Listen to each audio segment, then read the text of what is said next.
So that happened.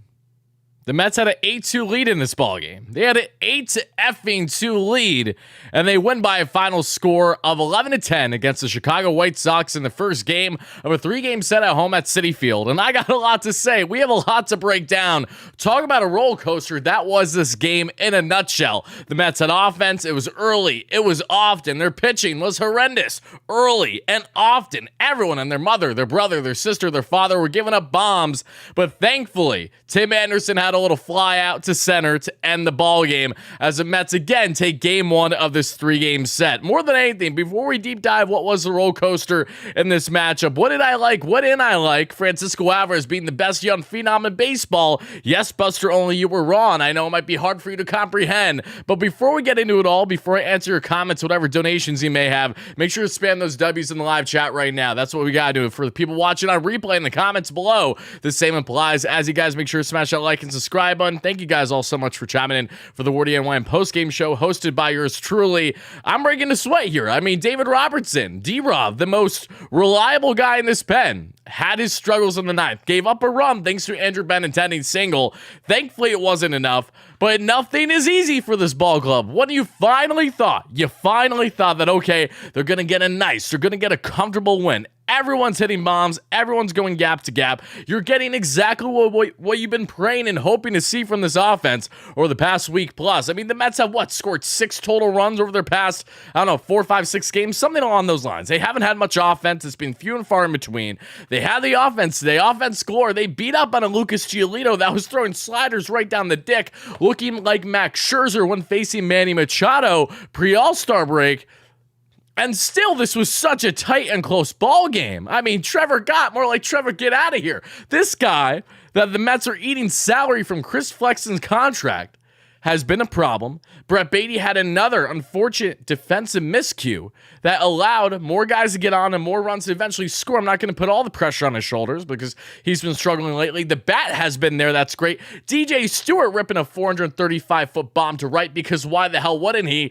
Off of Lucas Giolito, no less. This was just a whirlwind of a ball game. That's all I got to say. A whirlwind of a ball game, and I'm going to break down inning by inning as I always do. But more than anything, continue to spam those W's in live chat. We got to go through the numbers. We even have a player of the game. You know, the last time we did a player of the game segment on the channel, it feels like it was at least 3 years ago. Seriously. I mean, with the way that this Mets team has played, or rather lack thereof, on a consistency level, we haven't had a lot of things to highlight. But tonight we certainly had that, and it, of course, was led by the best young phenom in baseball, Francisco Alvarez, El Troll, as the fellas love to call him. So let's get into it, guys. How we doing on this fantastic, what day is it? Let me do my thing. It's a Tuesday. Wait, is it Tuesday night? Yeah, it's a Tuesday night. How we doing on this Tuesday night? If you're watching on a replay, happy, good morning, good afternoon, good night, whatever it may be. But let's get into it. How you guys doing? Appreciate everyone for chiming in. Shout out to Anthony, great member on the channel. Shout out to all my members watching. Shout out to my new and recurring viewers. Really does mean a lot, guys. Whirlwind of a ball game. Whirlwind of a ball game. I mean, before I even break down things inning by inning, just look at the offensive statistics. Look through the 1 through 9. Everyone and their mother was hitting today. Pretty much everyone except for Pete Alonso, as Pete continues to go through an really, really bad funk since getting hit from the 97 heater from Charlie Morton of the Braves. And speaking of the Braves, I mean, the Braves, did they lose 16-13 today? I thought this game was enough of a roller coaster across baseball. They've had their own roller coaster to a higher degree somehow against a really good Arizona Diamondbacks team. So that's really entertaining game. So for anyone that was watching that, I hope you had a lot of fun. I'm sure you did witnessing that, depending on who you're a fan of. Regardless, looking at the lineup today, of course, Yorme came in as a late defensive replacement in the ninth for Brett Baty. Brett the Met ended up going back-to-back with Francisco Alvarez. Baty took some really nice hacks. He looked really, really sharp with his bat today, which is huge because when I saw him in person a couple days ago on that second game of a 3-game set against those LA Dodgers, I mean, he was anything but good. The guy struck out 3 times, 2 of the 3. He struck out on 3 pitches at least. He had a defensive miscue, which was brutal towards the end of the game. Nothing was going right for Brett. He's had a lot of struggles as of late, but it really was nice to get the little monkey off his back, have some nice at-bats, have a dead center bomb, no less. And Francisco Alvarez, of course, was the story of the day, but I will make an argument. As fantastic as Francisco Alvarez was, once again, something really stood out to me tonight, and that was Jeff McNeil. McNeil's first couple at bats got a little, could have went either way on a half swing. Of course, really vocal, really animated. And, it doesn't matter how Jeff is out. He's always going to be yelling F-bombs right down the line and passively, aggressively saying it to the ump, but not trying to get thrown out. McNeil's had a lot of struggles. We know that. And it's nice to see Jeff not look good at all in the first half of the game. Then the second half come up huge with not one, but 2 RBI-based knocks to increase the Mets' lead in this one. I mean, if there's anyone that needs to get in a groove in this offense, not named Pete Alonso, it is certainly Jeff McNeil, and he was able to provide in that regard, which I'm excited to deep dive a little bit more here shortly. But again, even DJ Stewart, who was starting at DH today, it was funny when his at-bat was coming up, my dad looked at me, he's like, oh, this is like a mini Vogie over here. I'm like, yeah, and watch, see what happens. He just absolutely rips one. Absolute piss missile to right. You love to see it. Happy for DJ. I don't want to see this guy in the lab consistently, but no matter who's in the lab, I'm going to support you and I'm going to wish you success. And DJ Stewart, give credit where credit's due, was able to do just that. So there's the offensive numbers. You look at the pitching. Also, shout out to my fantastic sponsors at Mojo Sportsbook and So Rare MLB. We will be getting into them a little bit later in the show, as we always do. And thank you guys for being great supporters on the channel by checking out those respective sponsors. Brandon, thank you so much for the membership for 8 months. Love you, brother. Brandon James, Go Chiefs. Patrick Mahomes is MVP. I mean, Patrick Mahomes is a beauty. That is for sure. Appreciate the membership and for the support, brother. Happy to have you in here. Lindor is a bum. No, Lindor isn't a bum. I wouldn't say that. I mean, he had a really nice RBI double today, too. Of course, struggled later on in the ball game, but, considering Francisco Lindor leads all shortstops and RBIs, is one of the best gap-to-gap hitters in baseball right now. Overall power has been fantastic. The contact needs to get better. I'm not someone that's going to sit here and take Lindor slander lightly when he has still been a very productive player on this team. Not the contact guy that we usually expect, however, has been making up for it in other ways, and as long as his defense can stay strong like we know it usually can, then I know he's going to be in good hands. But the pitching, give credit where credit's due. The pitching did a fantastic job at being absolute dog shit today. Grant Hartwig deserves more credit than this line, though, because he was out there for a while, should have been pulled sooner. He was stretched as long as Buck Showalter could possibly do, and Hartwig ended up getting costed with a couple runs after Trevor Gott already came in the ball game, though. So who knows? Would Hartwig been able to get out of his own mess? Possibly. We're never going to know. And he has a 3.29 ERA on the year. Gott was anything but good tonight, unfortunately. Ottavino gave us a clean inning, which was relieving. Rayleigh was able to give you a clean inning. And Robertson gave up that one run in the ninth to Benintendi, but thankfully that was not enough either. We look at the offensive numbers between these two clubs. The Mets out-hit the White Sox 11-10 today. Pardon me. No, I'm wrong. They outran because of runs. I'm going to say it that way. 11-10 outscored, rather. They were out hit 12-10 today. So the Mets just had enough going. When you had all the offense, we know the story. When the Mets have offense, they don't have pitching. When they have pitching, they don't have offense. They had offense, they did not have pitching, but thankfully they scored just enough to edge them out this victory. But let's break it down at innings 1 through 9. I won't lollygag anymore again. Appreciate everyone chiming in. Michael Stroh, great member. Happy to have you in here, brother, and happy to have all you guys in here as always, as we're breaking down the latest game that was in Metsland as they take game 1 of a 3-game set against these White Sox by a final score of 11-10. Also, I don't know. I may hit the game tomorrow. I'm really not sure yet. It's going to kind of be a last-minute situation. So if I do end up going, make sure you check it out my social media on Twitter or the community tab, and you'll see me posting saying I'm going to the game if you want to look out for your short schmuck boy. But let's get into it. Let's break down this ball game because the game does start really often in the first. The Mets have their best first inning of the season. This is a Mets team that's been slapped around left and right in the first this year. It feels like they're usually giving up early runs, and they're not scoring early runs, and normally they're trailing early on. Thankfully, they played a White Sox team today that has been just as bad, if not worse than them this season. WardyNYM leads things off the best way he knows how by sprinting to first with a walk. He does the sign across. He points up to God and thanks him for letting him get on base, and afterwards, Tommy Pham would drive him in right away with an RBI double. Pham already has, I think, 35 RBIs on the season. Tommy Pham, how you doing? You absolute beauty. He's fantastic. Yes, I know that was corny, but I'm still going to say it. As Pham not only increases his trade value, but continues his positive production as quite literally one of, if not the best hitter in this Mets lineup currently on a night-to-night basis. Lindor would get on base with a walk thereafter. Alonso with an RBI sac fly. So even though Pete did not hit today, was able to get, yes, you heard this correctly, his first RBI sac fly of the season. He had a total of 9 last year. This was just his first this year. Alvarez then after with a 2-run ding down the left. Sayonara, see you later, you're out of here. And that is, if I'm not mistaken, his 18th home run of the season for the best young phenom in baseball at the backstop position. Brett the Met, the rookie, says, you know what? I'm going to one-up you, Alvy. I'm going to try to at least, and we're going back-to-back on this bad boy, but I'm taking a dead center. That increases the Mets lead. They have a 5-zip lead, 5-0 lead that we see there through the first. In the second, Yasmani Grandal does what, of course he does, with only 6 home runs on the season entering tonight's game. He rips his 7th to right off of a Carlos Carrasco that is notorious for giving up early bombs. Surprise, surprise, more like a surprise to absolutely nobody. And as we head to the bottom of the second, Brandon Nimmo would have walked the second time in as many innings. Then Francisco Lindor drives him in after an out or two with an RBI double in the gap between center right. You'll love to see that. Francisco Lindor has 61 RBIs at least on the season, and he continues to pour it on with the extra base hits. This man may never hit a single again, as I've been jokingly saying. As we get to the third, Andrew Benintendi with a walk. Timmy Anderson, phenomenal player with an RBI double, drives in a run. Robert with a single, but that'll do her. As we get to the fourth, Lindor stretches for a great double play attempt. Unfortunately, after review, you clearly saw that the runner at first was safe, just got there before Alonso got the tag. However, great diving play by Lindor to toss it to McNeil. They try to be fast with the double play. Just a great defensive effort, all things considered, to at minimum get that force out. The White Sox would not score there in the fourth. And then as we get to the fifth, Andrew Benintendi with a single. Anderson with a single. Vaughn with an RBI ground out. And Berger, and not Danny effing Burgers, but Jake Berger, that being the batting fifth, third baseman for the White Sox, who's had plenty of bombs and plenty of hard hit balls this year, rips an RBI double. Grant Hartwig would come in the game. Carlos Carrasco's final line is 4.2 innings of 6 hit, 4 earned run ball, 2 walks and 5 strikeouts, 1 home run allowed on 82 pitches. He stands with a 5.35 ERA on the year,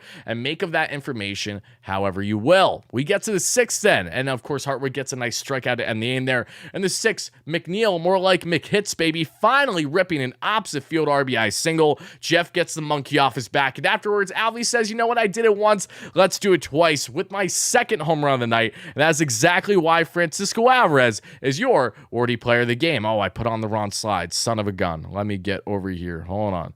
There, it's been so long since I've done player of the game. Also, I don't know why the highlights are like looking darker for whatever reason after I edit them. I'm going to have to adjust that on the fly next time around. But Alvy with 2 huge bombs tonight. He goes 2 for 3 with 2 bombs. 1, 2, how you doing? Sayonara, see you later. And 4 RBI stakes for the kiddo. He's 21 years of age. He's younger than me. You know, here I am, you know, thinking I'm getting somewhere in life. And then I see Francisco Alvarez dominate at the age of 21. I'm like, wow, I really need to get my shit in order. I mean, the things that this kid has been doing at such a young age, since he was first called up, you know, he struggled mightily through his first 2.5 weeks. He's hit 7 home runs. 7 home runs in the month of July. Can you just take a minute to process this? Or at least throughout the last month as a whole. 7 effing home runs for the youngster. The Mets have never had power production at the backstop position from a catcher like this. Not in a very long time, at least. And secondly, the Mets haven't had power production consistently at the backstop position pretty much at all since you think of the great man on the wall behind me, that being the legend himself, Mike Piazza. What Alvarez continues to do on a night-to-night basis is not only impressive, not only defensively with the great arm and the fantastic frame jobs, but offensively, what he continues to do by just ripping baseballs. How dare you, Lucas Giolito, throw a hater down the dick to Alvy? He is going to eat all that up for breakfast and then some, and he did that not once but twice tonight against a vulnerable pitching club in the Chicago White Sox. So Alvy, fantastic performance. Let's get a round of applause that we got in the comments right now because Alvy deserves it after another fantastic display on the offensive end, going 2 for 3 with a couple bombs and 4 RBIs. You are Wardy's player of the game. But now getting back into breaking down said ball game as we're wrapping things up here soon on the breakdown front, we head to the 7th. Trevor Gott comes in after there was a jam, a Beatty miscue. Hartwig's day is done. Hartwig was not charged with a run yet. That would change, however, because Jake Berger goes for another 2-run double. He has 3 runs driven up, both via doubles in this game. game. Afterwards, Grandal would rip a 2-run single. So Trevor Gott, thank you so much for nothing tonight, as again, this continued to claw back, that being the Chicago White Sox team. The Mets had an 8-2 lead in this ball game, and they still struggled mightily to hold it down. Remillard with a single, Raleigh would come in, Perez with a walk, a pass ball, which again should have been caught by Alvarez. It was unfortunate. Scores Grandal. It's a 4 or 3-run lead for them at that point. And the Mets thankfully get out of that inning still with their lead. In the 8th, Adam Ottavino with a scoreless inning. We needed that. Vaughn with a single after 2 outs, but that's all she wrote. Then we get to the 9th, as we discussed already. David Robertson, who has been absolutely nails for this bullpen, showed a little bit of vulnerability tonight as he gave up a couple guys to get on base, either walks or singles. And then, of course, an Andrew Benintendi single up the middle, center right, drives in that 10th run for the Chicago White Sox. And normally this is a game where you see the Mets were up 8-2. It's an 11-10 ball game in the 9th. How are we feeling? We're fully expecting the worst. We're fully expecting the Mets to lose said ball game.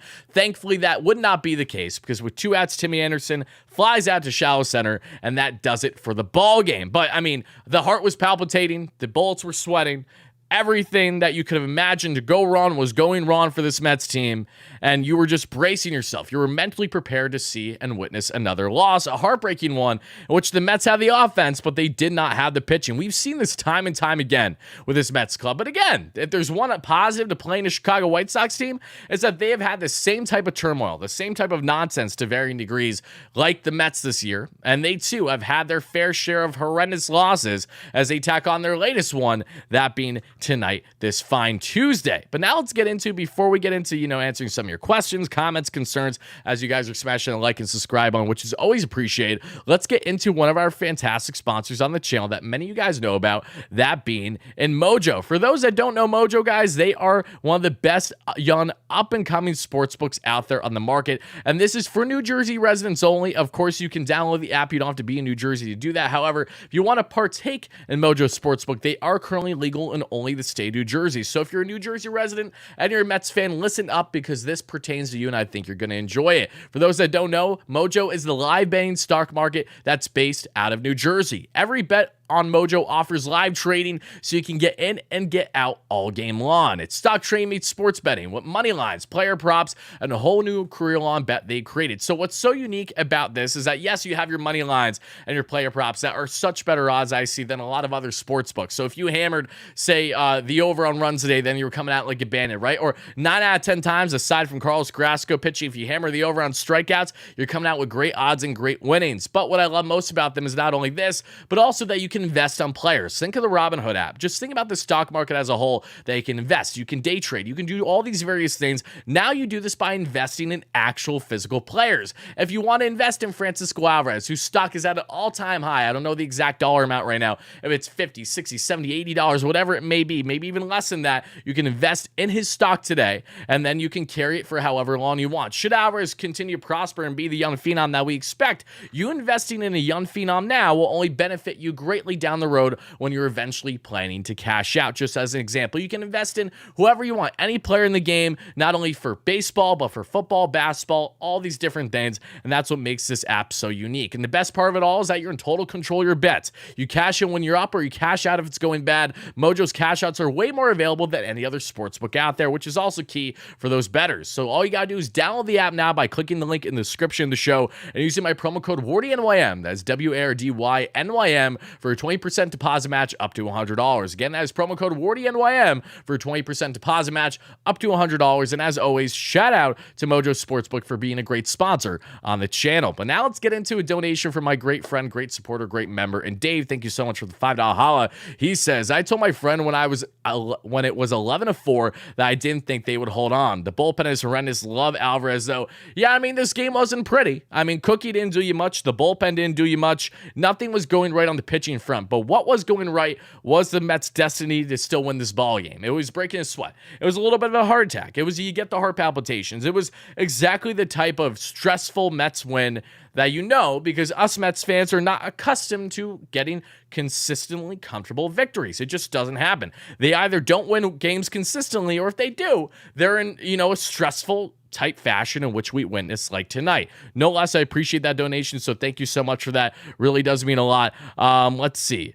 Mets are a joke. What a disgusting team to watch. Well, the best part of it all is that if you don't want to watch them, you don't have to. Don't get me wrong, they've been frustrating as all hell this year, but I mean, yeah, that's about it. I mean, trust me, I'm not happy with how this club has been by any stretch, and they have not been entertaining on a night-to-night basis whatsoever, but the simple thing that I would recommend to people that are fed up with them is just don't watch them. I have an obligation. I have to watch them. It doesn't matter on how much or how little I want to. I cover the baseball club for a living, which I'm grateful for, no matter how much hell they may put me through, which has been a wide portion and, good substance of the season. However, doing these interactions, doing these shows, coming out with consistent content, building not only the platform, but just building this amazing following that we have here is exactly why I'm so happy to be here. Why don't you submit a lineup on SoRare? I did submit a lineup on SoRare Elgood, if you're referring to me. And speaking of SoRare, let's see. I get paid to watch. Exactly. Yeah, that's literally how it goes. I get paid to watch, and I'm a diehard fan, so it's perfect. It's not one of those things where it's like, I want nothing to do with them, because at the end of the day, I was still, prior to starting to get into content creation, I was still a psycho fan that more often than not, when the Mets were out of it, I still was chiming in. I'm still watching until they were officially out. I was still grinding, watching them no matter where I was, whether it was on my phone, on my computer, or on the television, wherever I was at or wherever I was residing, always locked in on this baseball club. And that's why I'm so grateful to be in the position that I am today. But point still stands, yes, I do get paid to watch. And that's something that I cannot begin to tell you how much I appreciate and I'm grateful for too. But speaking of SoRare, let's get into it a little bit here. For those that don't know, SoRare MLB is our other fantastic sponsor on the channel for tonight's show. And what makes them so great is that they are the best MLB fantasy game out there. It's free to play. You do not have to spend a dime if you do not want to. And we're doing a fantastic Mets jersey giveaway, and all you have to do is to sign up, clicking the link in the description to enter. But a little bit more about SoRare. You draft your team, you enter weekly tournaments, you get great odds at winning, either cash prizes of hundreds of thousands of dollars, upgrading your team with various unique NFT cards that, again, are unique to you, that you can buy, sell, trade, however you want to go about growing and building your team. You're not only a manager of your club, but you are a GM. So you can buy, sell, trade, but you manage your club on a week-to-week basis. You enter weekly tournaments, and how these players perform in the tournaments is how they perform in real life. So if you had Francisco Alvarez on your team, like I know I did tonight, you're coming out looking great. If you had Austin Riley for the Braves tonight, which I also did on one of my separate teams, then you're looking great tonight. If you had, I'm trying to think, there's a lot of guys that balled out tonight, obviously. Even Jeff McKetts with 2 RBIs, you're looking good. Point stands, you build your team, you not only get cash prizes, you can win various VIP access to meet your favorite players, winning free tickets to games, and so much more. And what we're doing as a great partnership on the channel, as we've been doing for the past previous months, is that by you guys signing up, clicking the link to join WardyNYM SoRare MLB League, unique to the channel, so you play against me and other great Mets fans of the community weekly, you are automatically entered for your chance at winning a Mets jersey giveaway of a player, whoever you want on the team, and I'll be randomly selecting a winner at the end of the month. We've given away a Brett Beatty jersey. We've given away a Francisco Alvarez jersey. Now we're just giving away whatever Met you want that's currently on the roster that I can provide once we pick that one random winner at the end of the month. And your odds of winning this are far greater than, say, you just being a channel subscriber and we do a channel giveaway, because there's a big difference between roughly 23,000 subscribers versus just a couple hundred to tops 1,000 that we've had enter these tournaments and enter this unique SoRare MLB League thus far. So your odds are far greater. So sign up today, clicking the link in the description or in the comments. I'll replay if I have it provided there. Sign up today, join the league. It'll say, do you want to join Wardy's League? You hit yes right away. You draft your team, you enter weekly tournaments, and you can play against me and other great Mets fans, and you get a chance at winning a jersey. So how do you go wrong? Again, free to play. You do not have to spend a dime if you do not want to. So shout out to SoRare MLB for being a great sponsor. Also, Steven, thank you so much for the Dugout membership. Appreciate that. I still need to update the memberships. I don't know why this has been happening. You don't see your team in there. No, it's because I was just showing the graphic, because I know a lot of people like a nice little graphic breakdown. I have 3 teams up right now that I could actually show you guys on my phone if I wanted to. But in a nutshell, actually, I'll read off one of the teams right now, and then we'll get back to talking. So I got 3 teams up right now for my SoRare, as you guys can see there. And you can, of course, download the app. You can do it on your computer, or you can do the app. But to join the SoRare MLB League, you do need to do it on outside the app. I do know that. So like through Safari. But those are my 3 teams. One team has 70 points right now. Another has 94. And the last but not least has 140. And that's because I have Austin Riley, Seager, Yoshida, Marte, Ketel Marte, not Starling, who was out tonight with a migraine, and Lindor. And I have Strider and Romano to pitch still. The other team I have that I'll briefly get into, Verlander, Cano for the Orioles, Vaughn for the White Sox tonight, Alvarez, who went off, Brian Reynolds, Adley Rutschman, and Jared Kelenic. And the third team is I had Gilbert, who started yesterday for the Seattle, did well. Bautista, the stud for the Orioles, Bregman, Heim, Garcia, Adolis Garcia, Josh Lowe, and Wayne Kirby. So those are my teams. Steven, appreciate the donation. Happy to have you in here. But let's talk briefly let's go back into the offensive numbers. I know that the offensive numbers are slightly miscued, not completely accurate because Brett the Met did end up getting pulled at the end for defensive replacement in Gourmet, but he himself again had that home run to dead center. Why was this so important for this Mets team? Regardless on what happens with the Mets this year, which they are likely going to be sellers and they are likely not going to make playoffs at this rate.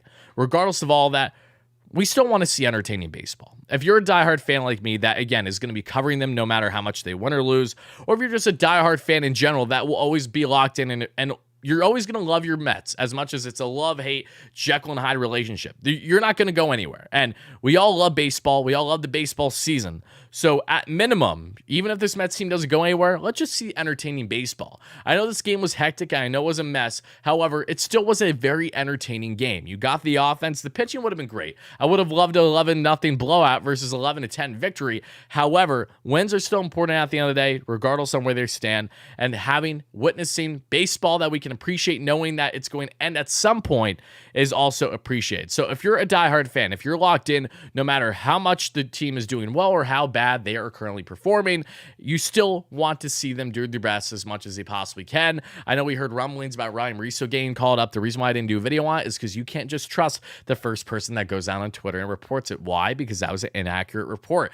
We have done also separately, just not to get on a tangent here, we have done 2 videos in as many days. We did a video on a Shohei Ohtani update. Make sure to check that if you haven't already, as the Mets are linked to him as a surprise absolutely nobody. And we did a key update on Max Scherzer and Justin Verlander and their future or lack thereof in the Metropolitan organization. Make sure to check out that video also after watching the live show if you haven't. Your account got hacked, so this is your new one. Oh, I'm sorry to hear that, Steven. Really, really sorry to hear that, but I'm happy to have you in here. Tim, happy to have you in here too. Hope you're doing well, Steven. Again, appreciate everyone first chiming in, watching live and a replay, guys. It really does mean. Wait to almost blow it, Mets. Wait to almost blow it indeed. Again, they did a great job at almost blowing it tonight. But yeah, just the biggest thing, I know a lot of fans are checked out already this year, and I don't blame you.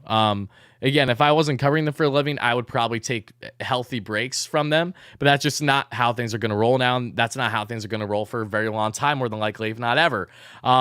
So I know there's a lot of fans out there because I've had a privilege of meeting not only in person at games that people have come up to me, but just meeting people online, like many of you guys that, regardless of how the state of the club is, your fandom will go nowhere. And you love baseball, you love the season, you love attending the ballpark.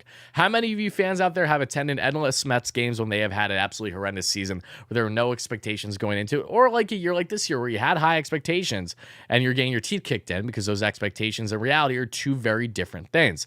Point stands. We all love baseball. We all appreciate it. So hopefully we can see more entertaining ball games like this one, just with the lack of the whole White Sox rallying and making this thing way more stressful than it needed or should have been to begin with. What is wrong with Alonso? If you look at his numbers, they were fantastic up until he got drilled in the wrist from Charlie Morton. What does that tell you? 1, he probably got rushed a little bit back from the injury. And 2, he's still probably not 100%, if I had to guess. He's probably dealing with some slight ailments there. Taking a 97 heater right to the wrist is not the most comfortable feeling. Thankfully, I can't relate. I don't know what that feels like. I'm sure I will understand at one point when I, step in the cage against a pro, because those things I've done last year against minor leaguers, a guy literally throwing 90, 95 to me was really, really cool experience. But, I'm going to wear one at some point in my life, and I will certainly be able to relate to how Canna, Alonso, and other guys feel when they get drilled as much as they do. But Alonso has not been the same. Alonso, prior to getting drilled in the wrist, was still at least a 134 WRC plus, which means he was around at least 34% better than the average hitter in baseball. Since getting drilled in the wrist from Charlie Morton, Pete Alonso hasn't even had a 70 WRC plus. He has been 30 plus points below average as a hitter. So it shouldn't take a rocket scientist to figure out, okay, he was really good when he was healthy. He's struggling mightily because he's been hurt. I would go on a limb and say that those things converge. They go in hand with each other, right? So I don't know how long of a stretch this is going to go on for Pete. It sucks. It's unfortunate. It's definitely hurting the team, no doubt about it. But there's only so much that they can do right now, especially if he is healthy, but he's just not back in the swing of things, no pun intended. They just have to ride it out. There's really not much else that they can do.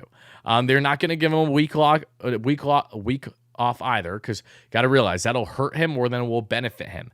Most players need to be in a routine. Even when they have slumps, they need to be constantly going out there. Yes, they may take a day or two off here or there, but for the most part, they want to play every day and they need to play every day. To snap him out of, not playing for a week, that'll only do more damage, because for all we know, part of the reason why he's been struggling so much is because he wasn't accustomed to not playing for a week plus randomly, at the first half of the season.